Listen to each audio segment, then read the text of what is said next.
So hopefully everyone can view the presentation now. Samantha, let me know if anything is going amiss.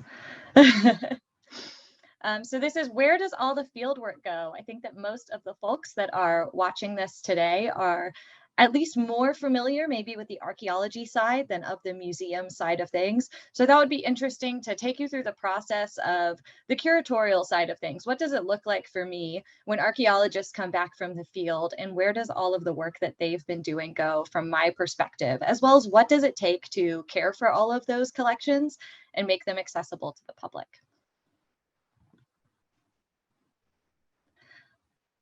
So I'm the museum curator at Lake Mead. My background is actually primarily in archives. I have a education in archival management and have a lot of experience taking care of original documents.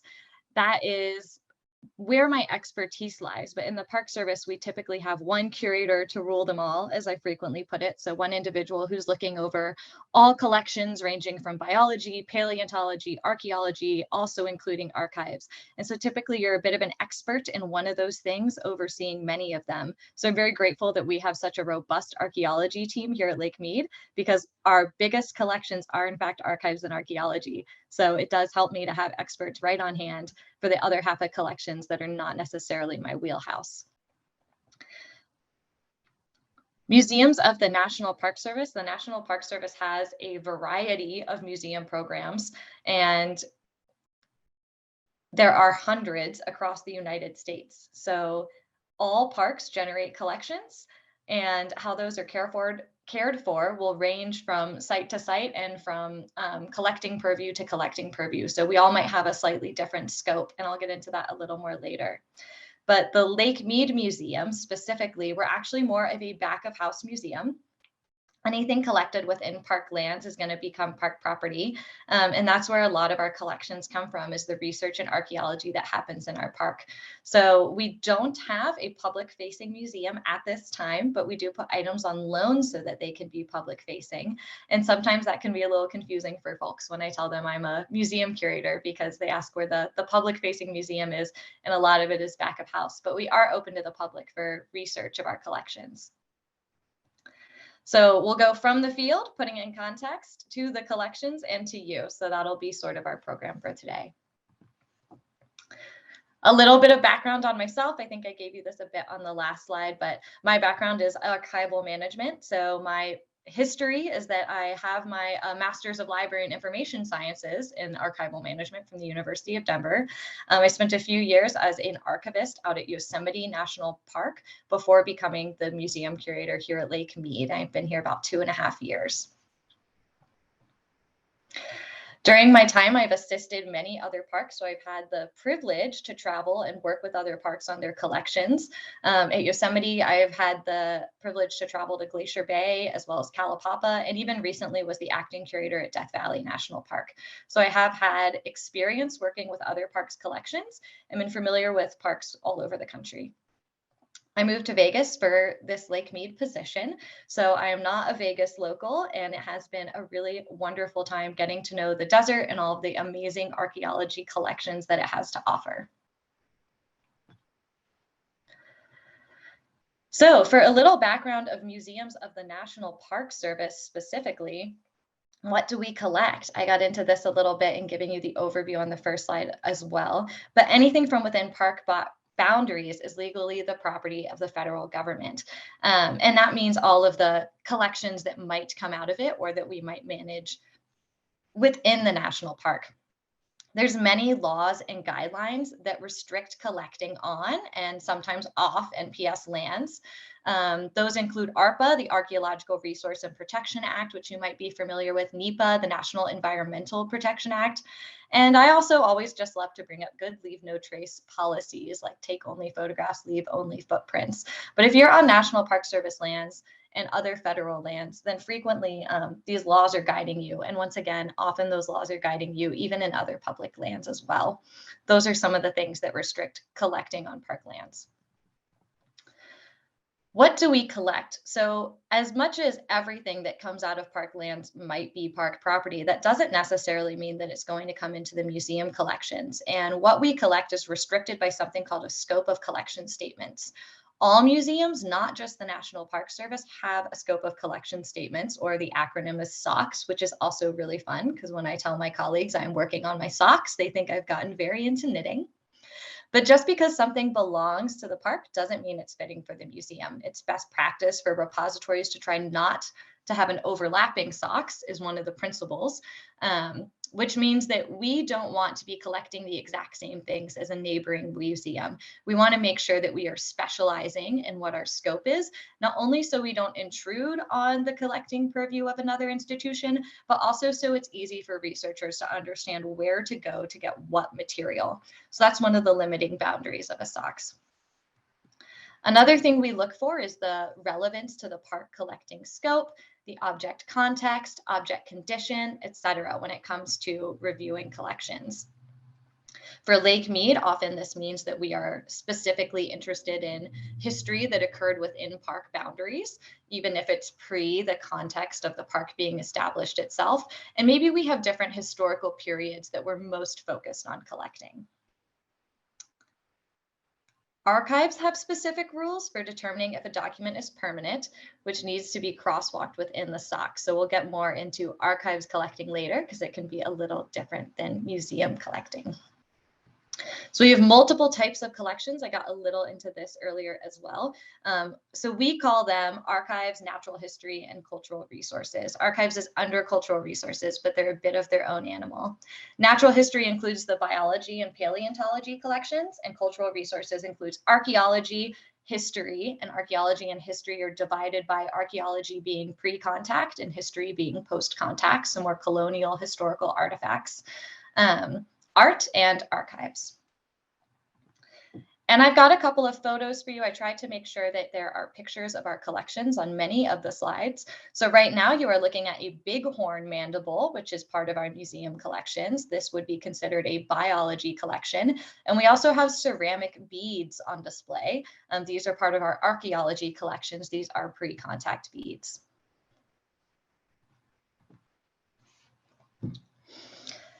Museums of the National Park Service. So I'll get more into the nitty-gritty of this now. There are 424 park units in the United States. So as you can imagine, that is quite a multitude of collections. This is from the Park Service site from 2020. So I know that we've established more park units in the meantime. I'm not sure what the exact number is up to at the moment. While every park can generate collections, not every single park has a curator or necessarily an archivist. So sometimes they need to work with other parks or external experts in order to get help managing their collections. And many times these experts are from the regional or national level, which is when we turn to one of our 6, and we refer to them as legacy regions. And that's because we've had a new redistribution of the regions. However, we're all still functioning within the divides of the prior regions. So much like the artist whose former name was Prince, we are the legacy Pacific West region. But they have guiding positions at the Washington level and regional positions that can help guide parks in their curation if they don't necessarily have their curator. Often positions are decided at park levels depending on need, size, or focus of park. We are a very large park with a very robust archaeological collection, so it makes sense that we have a curator. There are specialized centers across the regions as well. Most regions have one. They tend to be a combination archaeological assistance and curatorial facility. The closest one to us is the Western Archaeological Conservation Center. That's the acronym is WAC, but there are many more, the Southeast, the Midwest, as well as the Harpers Ferry Center. And my favorite acronym is MRCE Mercy, which is up in the Northeast. So one of my favorite things about being a museum curator for the National Park Service is that the goals that we learn for curation are very similar to the goals of the National Park Service, which is preservation for access. We want to have collections that are for the public. The reason we're preserving these things are for the public. So they're your parks and they're your collections.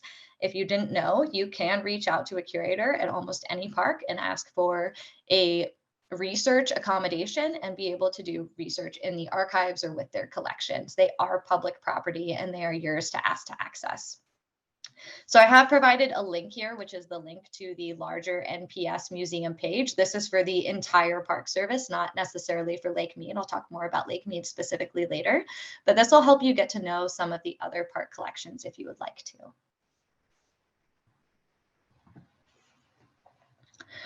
So the Lake Mead Museum specifically, we have over 117,000 archaeological and historical artifacts. That is the bulk of our cultural collections. We have some art, 29 works, and over 329 archives are measured in linear feet. So we have 329 approximately linear feet of archives. Think of a banker's box when you're trying to think of a linear foot.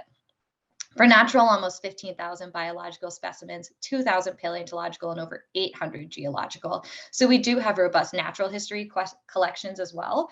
We're a very prominent research park, so we get a lot of research permits and scientific research happening in our park. And if those collections are permanently retained, they do become part of the museum collection by law. Most of our collections are stored on site in Boulder City. We do have a lot of cultural collections stored at WAC and other repositories across the country, either for storage or research purposes.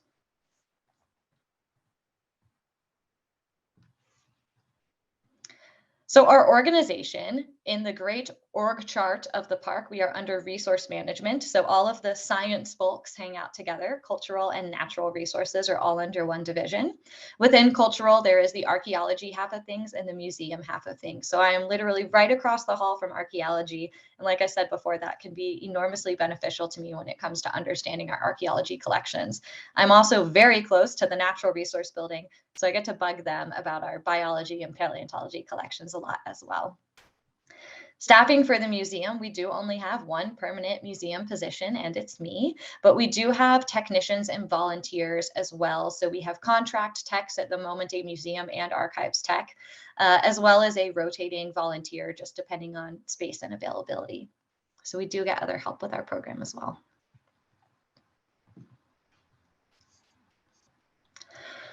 So let's talk about where collections come from. They do come from all of these sources. Some we prefer over others, but unfortunately, one of the reasons that we have archaeology collections, or one of the ways in which we get archaeology collections, is catching people looting, which is what we call malicious or naive, unpermitted collecting. These people do not have, you can get an ARPA permit, but these are folks that do not have one. It is an ARPA violation to pick up and displace any artifact. I'll give you a bit of details. The life cycle of a loot, how does that come to collections? Is that someone ends up collecting artifacts that they shouldn't have in the park. Typically, there is an LE who catches them, and those artifacts are put into holding until the case is closed. So I never know anything about an ARPA case until it is completed its investigation by law enforcement, or I don't know much about an ARPA case because that's confidential. Once a case is closed, the artifacts might become museum property after the case is closed, but they are park property regardless. And when they may or may not become museum property is all going to depend on how much context and information comes with them, because there is a certain quality assessment that we do of artifacts before they can become museum collections. That is if something is going to become a legal case, and not all actions do. There are certainly people who are simply naive and it doesn't turn into a giant legal battle when they perform an ARPA violation. We certainly have the willful turn in of property as well. So we do have folks come up to the visitor center or mail me things anonymously, which is not always my favorite, but it is a way that things come to us. When you make an honest mistake and you willfully turn in property to the park, this is what we'd like to do. This is what we're educating people to do if they've made an innocent mistake. And there's typically less repercussions if someone has made a one-time mistake and just turned it into a visitor center, or even no repercussions. I am not a law enforcement officer, so I don't want to make that promise in this presentation. But we certainly have willful turns in of property that do not turn into any legal action whatsoever because someone has made an honest mistake and just come to us directly.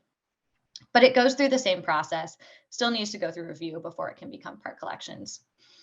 Donations, if someone is the legal owner of historic property, they can turn that into the park.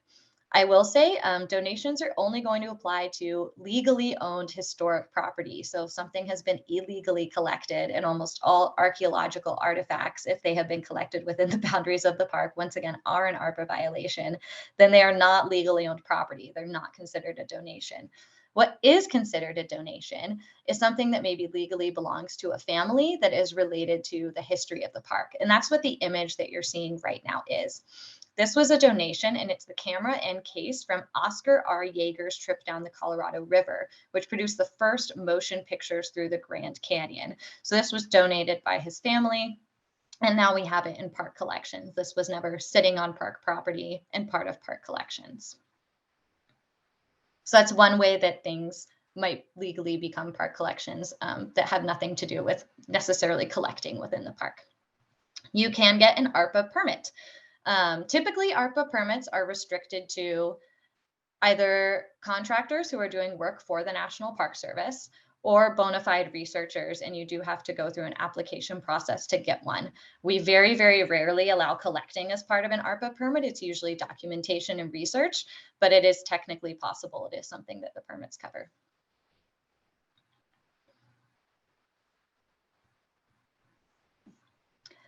And the last but not least is our on-staff archaeologists will occasionally collect things and add them to park collections. It is very rare. The National Park Service, as a nation's policy, is to manage things in situ, which means in place.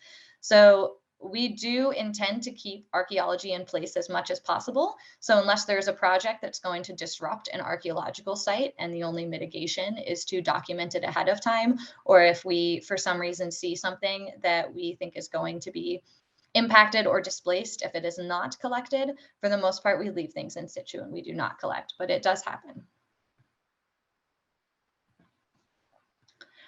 So after all of that background on where collections come from, I wanted to start with a hypothetical day in the field.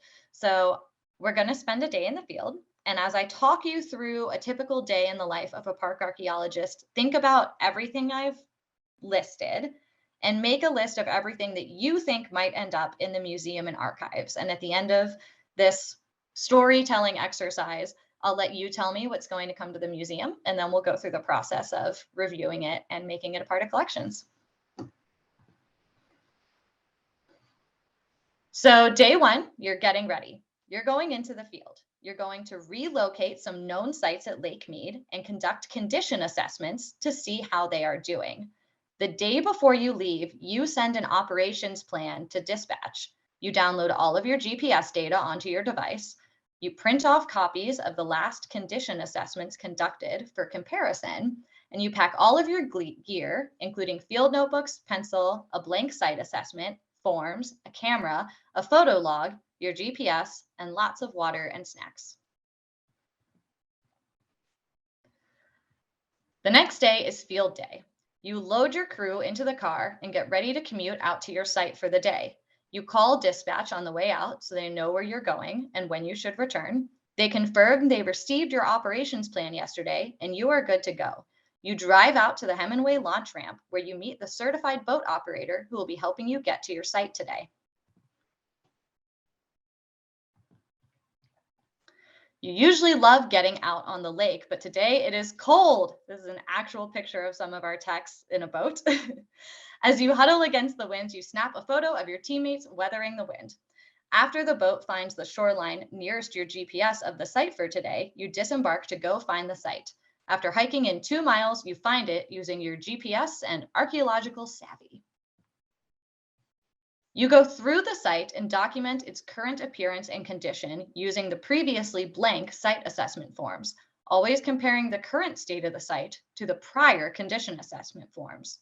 You take ample photos, filling out the photo log as you go. You try to relocate any and all documented artifacts. You notice that this site has been heavily impacted by erosion, and a remarkable whole pot has slid down an eroded ledge of the site you are assessing and down the hill.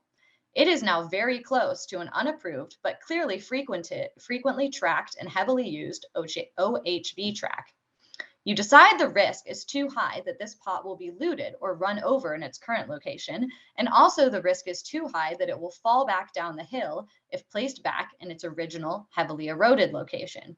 You collect the pot, heavily documenting its location with GPS and photographs. When you are done, you return to your car and drive back to the park. When you are back at the office, you call dispatch to confirm you've made it home and dump everything in your office. It's been a long day, so you'll take care of all the not so fun paperwork tomorrow. You're back in the office and need to process the fruits of your labors. Once you've done processed everything, what are you going to have to hand over to the museum curator for the museum and archives? So if folks want to put in the chat what they think is going to get handed over of all the documentation they've created, and maybe read a few answers before I move on to the next slide. All right. Oh, did we get some answers? Not that I see. Nobody hazard an answer. Oh, they think that, oh, the chat's disabled. Oh, I'm so sorry. Yeah, I didn't set this up, so I'm deeply sorry. If you want to put it in the question and answer, I am seeing that. All right, well, hopefully folks came up with some of these that are on view on the next slide here. So what should have been handed over to the curator are your field notebooks, your photos, your photo log, and your new assessment forms. That's all going to become archives. We would not want the old assessment forms because we theoretically already have those in the archives because they were handed over at the last condition assessment. We don't need things like the notes to and from dispatch. Those are typical day in, day out operations that don't need to be preserved forever. So we really just need the hard data that wants to be preserved in perpetuity. So these would be the documents that we'd keep for the archives. I made sure that we had a museum artifact for you to collect, even though we're not usually collecting artifacts in the field. So the pot that you picked up is going to be part of the museum collections.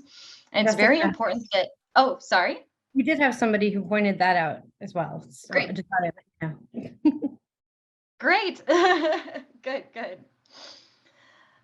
But I'll elaborate that the pot needs to come with all of its associated metadata. So any of the GPS points and all of the information that goes with that pot, I need to get from archaeologists in order to catalog it properly.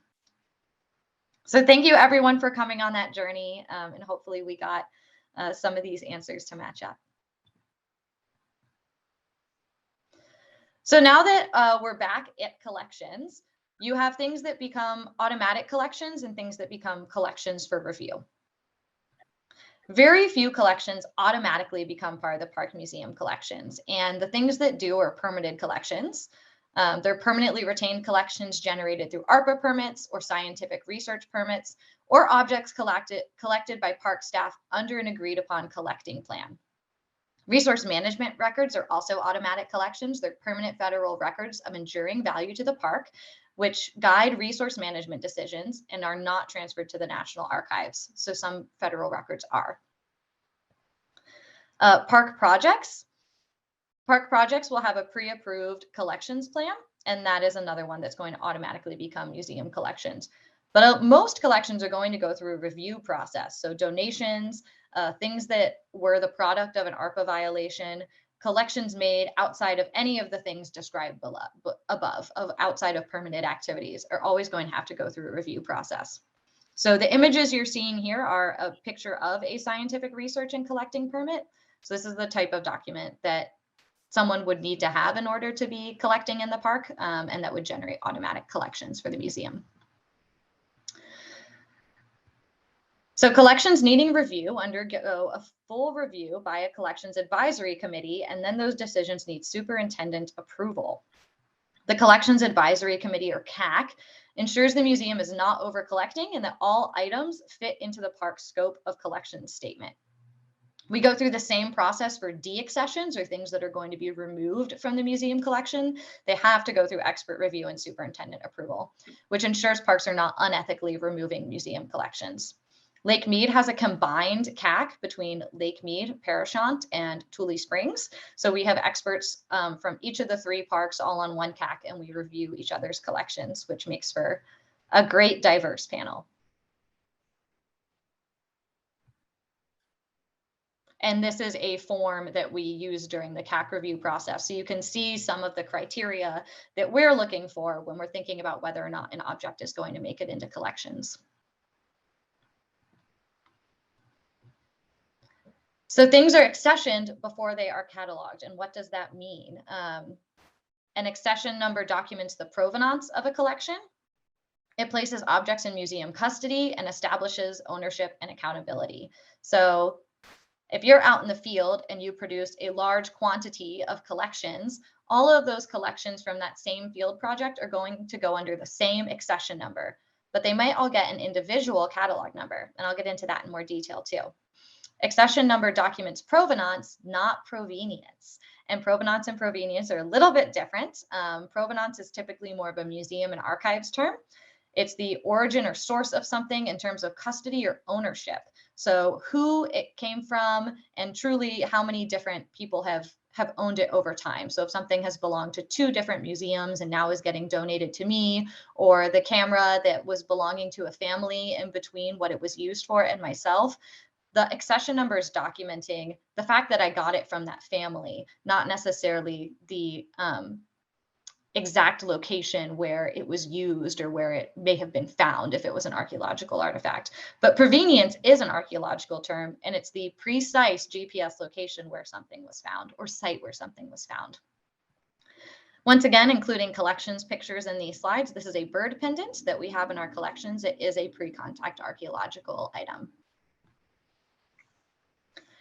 Cataloging. So where the accession number is going to give us initial custody and tell us where something came from in terms of ownership, the catalog number is going to track the individual artifact and give me the detailed data, the meaty description of exactly that specific thing. It gives me extensive metadata, and I need to get that from the collector because I am not a biologist, paleontologist, and archaeologist. I am one of many things. And so the person who is the expert in their field and who collected the item is going to have to give me the background on that item or I'm not going to have a good catalog record. So items that are accessioned and haven't been cataloged yet, it gives us that accountability, but we don't have the detailed information yet. And so those are considered a backlog. Items can remain accessioned and not cataloged for days, months, or longer. If a researcher collects a large quantity of objects, then an accession can be created based on the research permit. However, catalog records cannot be assigned until the researcher makes and documents appropriate IDs for all individual items. So sometimes with scientific permits, it can take folks a while to actually sit down with all of their specimens and give an ID to everything that they collected in the field. And I'm not going to catalog it until they do. Once we have everything cataloged, we need to have it stored and cared for. And this can mean a variety of different things. Cleaning is one of the processes. For cultural, some objects need cleaning, but most don't. Most artifacts come in and might just need a light dusting. But for natural specimens, our biology and paleontology, most of these objects do need cleaning and preparation. And that's because, as you can see here, we've got a lot of organic matter. And I don't know how to prepare taxidermy. So we'll need someone else an expert to do that before it gets turned over to the museum. So we have here something that has been prepared and something that hasn't. This is a mammoth tusk fragment, and it is still in its cast on the right-hand side. So paleontologists will put things into a cast in the field to protect it and transport it, but eventually that cast needs to be removed, and I need an expert paleontologist or conservator to do the removal of that cast. So this is actually something that we still need done in our collections, is this mammoth remnant that needs the cast removed. But then we have a study skin that has been fully processed and is in great condition. This is actually one of the original natural history collections from the park.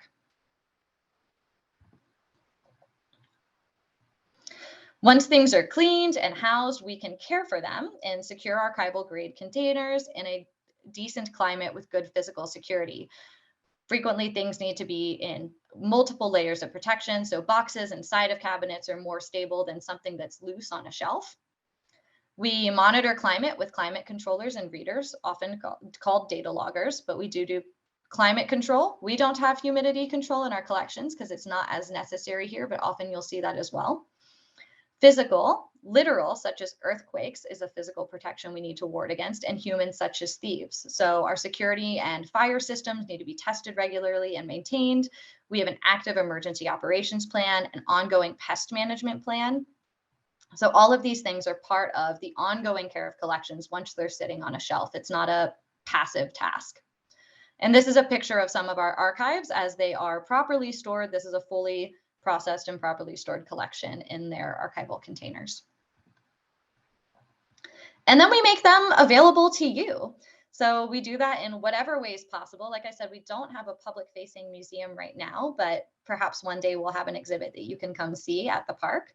We do have virtual exhibits, the park website, virtual catalogs and finding aids and programs. These are all ways that we can make things accessible online accessible online and to the public, and ways that we have some of and might be able to make more of in the future. In person, anyone can do a research request, virtually or in person, depending on the question. We can give tours, usually internal, but sometimes to the public. We could do exhibits or pop-up booths or intern programs. So some of the in-person would be programs I'd love to see more of in the future, but that we don't have as many of at the moment. So I'll give you the lake-specific resources that we do have right now. We do have a virtual museum, so you can view quite a lot of our collections online. You can make a research appointment if you have a question or want to see collections in person. Please reach out to me in advance so that you can come during our working hours with an appointment.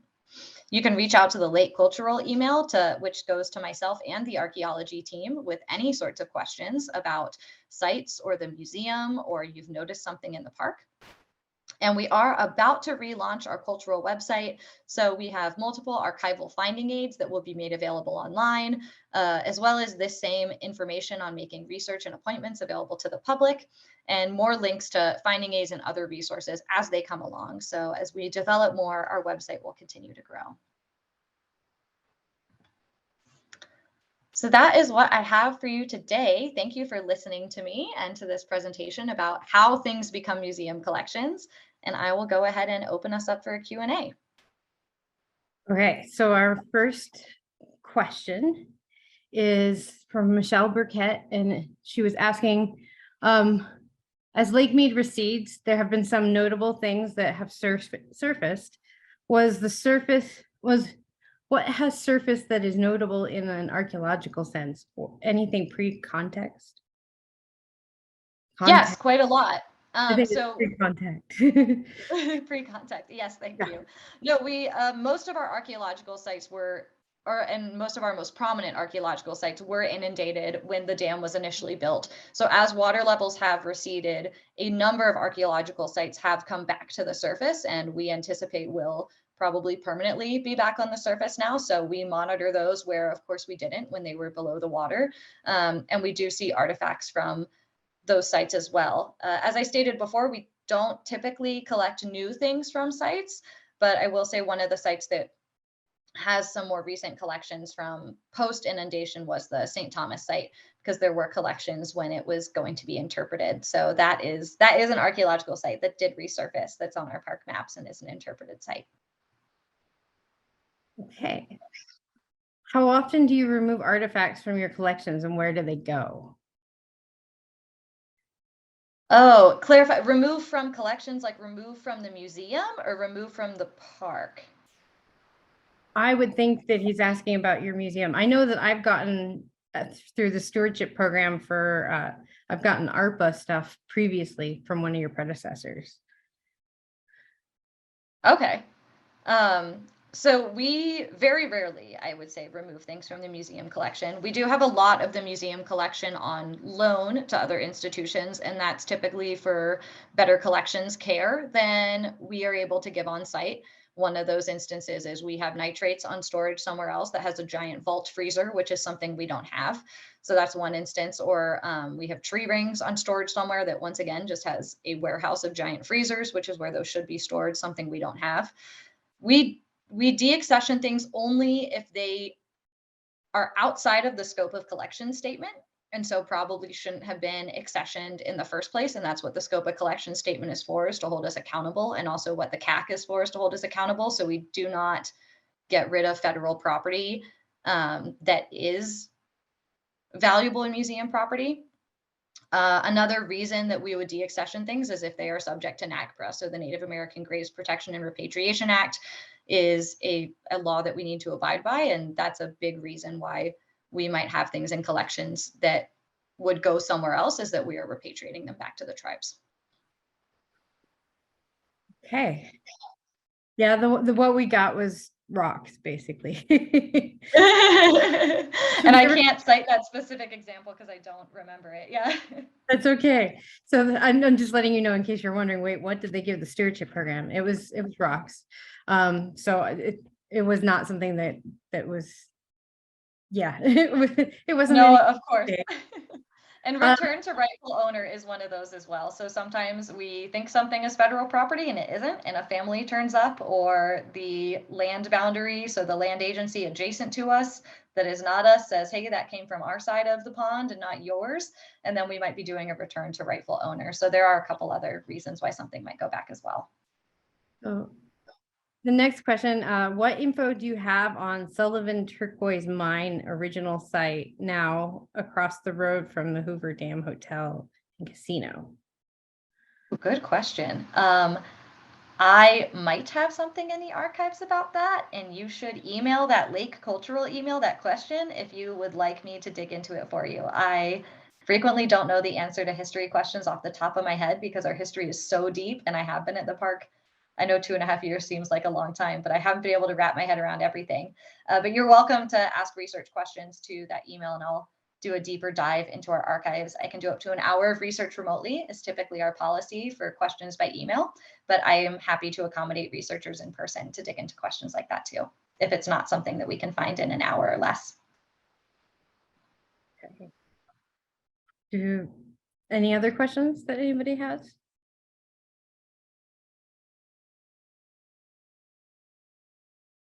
No. Well, I know that some years ago, a whole bunch of artifacts came from collections that had been at the Harry Reid Center, and they had moved into with Lake Mead and all the other federal agencies.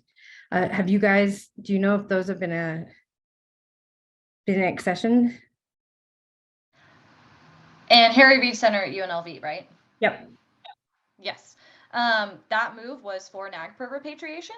And Oh, so, and yep, that is, I think, and some of those were for NAGPRA repatriation, which is ongoing and should be completed soon. So we're actually very excited to get those items back to tribes that were at various different repository collections. The UNLV also had a couple of archaeological field schools taking place at both Lake Mead and Parashant. And as those collections are processed, they were very robust. They are coming back to the park. So I think we've about half of those collections have made it back to the park in the way of things get accessioned, and then as they can only be cataloged as the researcher has finished IDing them. And so there is a backlog there. Some of those collections are still coming back in. that's awesome. Good to know. Yeah. Okay. Does anybody else have any questions for Jessica? No? Okay, well, first of all, Jessica, I really want to thank you for doing this, because we usually have talks about like research and things that are going on in archaeology, but this is a vital portion of what we do for archaeology and part of our research that a lot of times people don't see. So we really appreciate having that view and having that guide. Thank you so much for coming. And if we get any other questions, I will pass them along to you.